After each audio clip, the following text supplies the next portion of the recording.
This is ANN News Brief. The United National Food and Agriculture Organization says the number of food insecure Zimbabweans will rise to 5.5 million in January and March next year. It says this will be the highest number on record in the country that has been struggling through severe economic and political turmoil. The UN agency says the heightened food insecurity situation is mainly the result of economic difficulties that have hampered the country's ability to access grain from the international market. FAO says Zimbabwe faces extreme levels of food insecurity and the situation is likely to deteriorate in the coming months.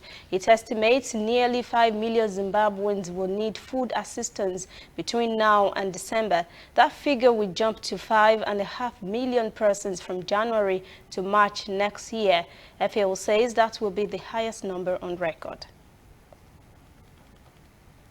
The campaign to immunize children against polio and vaccination for rubella has kicked off in Kampala. This initiative is meant to protect children against the complications that come with catching these diseases, including death. During the launching, Mayor of Central Division Charles Serujongi assured parents of the safety of the vaccines and appealed to them to allow their children to be immunized. The mayor, whose children were rubella victims, explained how he struggles to treat the disease. One after another, they have been chased out of school and they have been spending 2 weeks at home trying to mitigate this challenge. With this immunization, that will stop. Our children are going to get access to proper health, and which is a constitutional right. They are going to mitigate the challenges that have been stopping them from having access to education. Kampala Central Division has a target of immunizing 37,000 children from 9 months to 14 years old. Stay with us to return after this break. Whether in your house, at your office, on your phone or online, we are there. We have the facts behind the headlines. We cut to the chase with the news you really need. We cover every angle.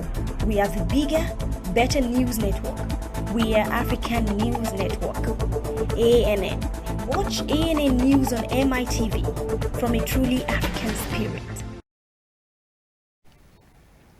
Angola is set to increase its daily oil production output by more than 35,000 barrels starting next year.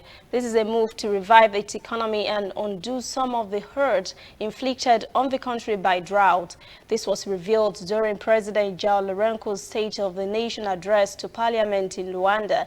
Angola is grappling with a biting drought that has cost both commercial and traditional cattle farmers who have no grazing land.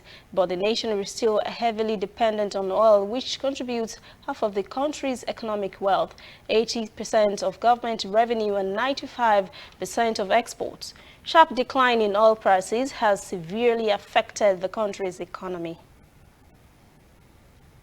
That is ANN News Brief. For details on these and other breaking stories, visit our website, annafrica.news. Conversation continues on our social media platforms, Twitter, Instagram, and Facebook at ANN Africa TV.